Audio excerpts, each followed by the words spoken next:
நாமத்தை கொண்டு போனாரு, ஜெயிச்சாரு. ஆண்டவர் நாமத்தினாலே ஜெயிச்சாரு. அதுவும் அந்த அவருக்கு என்ன ஆகல, பொறுக்கல. அப்போ அதில் அவர் என்ன பண்ணுறாரு, சுயத்தின் மேல் சாயிறாரு. அப்போ அவனுடைய வளர்ச்சியை தடுக்கலான்னு பார்க்குறாரு. ஒரு மனுஷனை ஆண்டவர் வளர்க்கணும், வளர்த்து விடணும்னா யாராலையும் தடுக்கவே முடியாது. தடுக்க முடிஞ்சுதா சவுலால? தடுக்க முடியல. இந்த வேதத்தை நிறைய பேர் தடுக்கலான்னு பார்த்தாங்க. தடுக்கணும்னு எல்லாமே செத்து போயிட்டாங்க.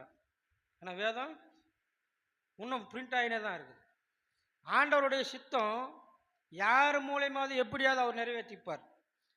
மோசே இல்லைன்னா யோசுவா, யோசுவா இல்லைன்னா நியாயாதிபதிகள், நியாயாதிபதிகள் இல்லைன்னா ஏலி, ஏலி இல்லைன்னா சாமுவேல்.